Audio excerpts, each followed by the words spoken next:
In this video, we'll construct a contingency table for the promotional status of police officers during the past 2 years. This is a problem that is presented in Chapter 2 in the textbook. The problem concerns the process of reviewing the promotional record for a police force. A committee of female officers have filed a discrimination case on the basis that only 36 female officers had received promotions during the past 2 years. The police administration argued that the relatively low number of promotions for female officers is due not to discrimination, but to the fact that few female officers are on the force. So we're going to take some data from the police force that's provided and see if in fact promotions and sex are dependent events as put forth by the Committee of Female Police Officers, or independent events as put forth by the police administration. Now, if you don't have a worksheet set up like this one, go ahead and take a moment and set this up. You can leave this section out and putting this section in for the purpose of clarification as we walk through this so that it's easier to see the different terms I'm talking about. The problem gives us some information, some data. It provides us with the total number of officers. It says the force consists of 1,200 officers. We have 960 men, so the total male officers are 960. The total female officers, it says, are 240. We could calculate that since we know there are 1,200.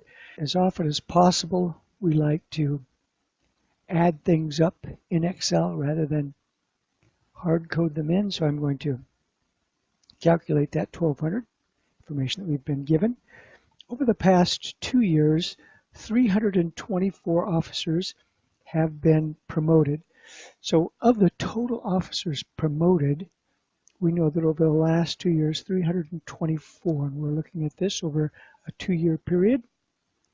As we've been told by the Committee of Female Officers who filed the discrimination, 36 of those over the past 2 years were female officers. With that information, we can go ahead then and calculate the number of male officers. That would be the total number of officers promoted, less the number of female officers promoted, will give us the number of male officers promoted.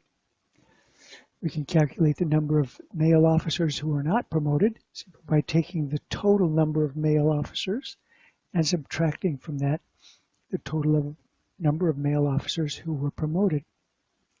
In the same way, we can take the total number of female officers and subtract from that the total number of female officers who were promoted. Then we can calculate the total officers who are not promoted by adding the men who are not promoted to the women. Now we have a table that contains data for us to analyze.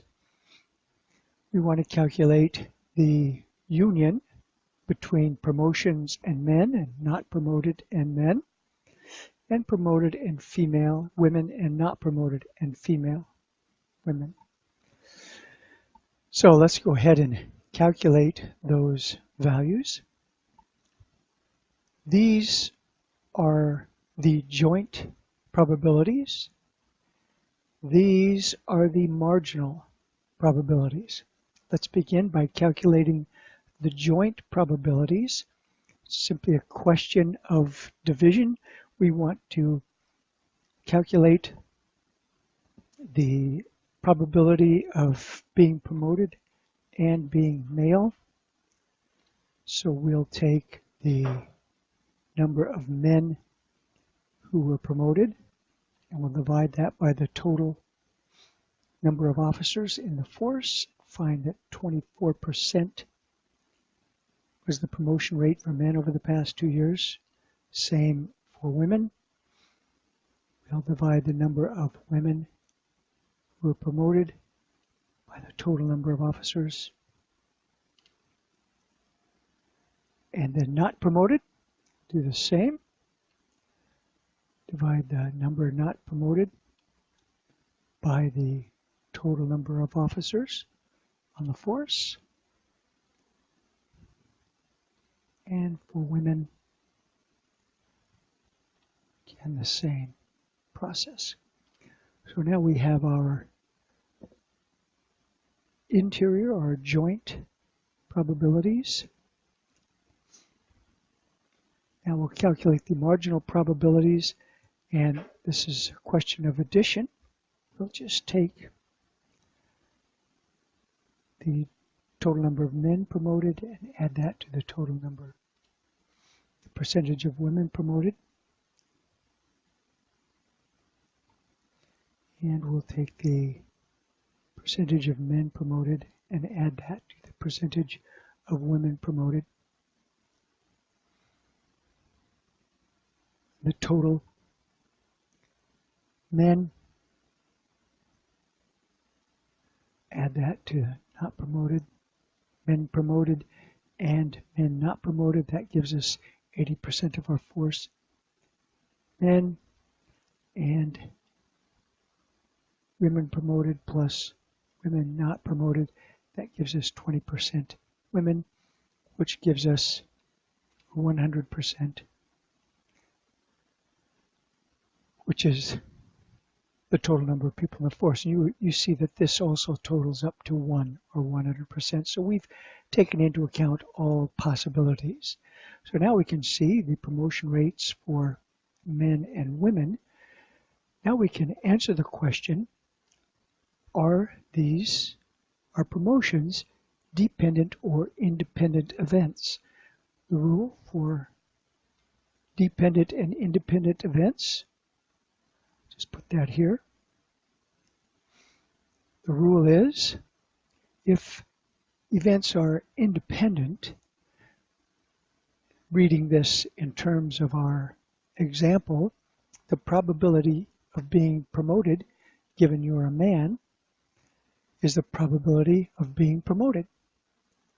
Or for a woman, the probability of being promoted, given you're a woman, is the probability of being promoted.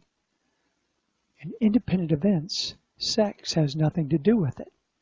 If you're eligible for promotion, you get promoted.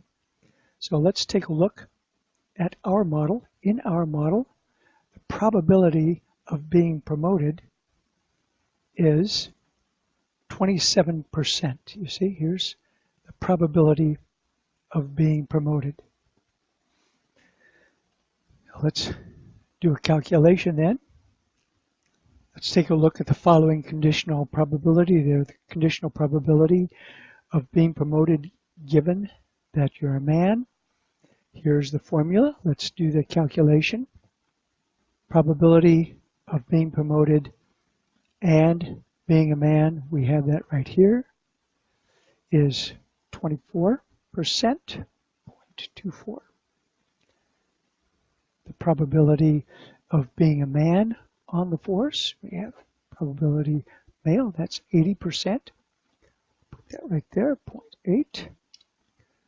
Do the division here, equals 0.24 over 0.8. There's a 30% probability of being promoted if you're a man. Already we see a problem. Let's go ahead and examine the probability of being promoted if you're a woman.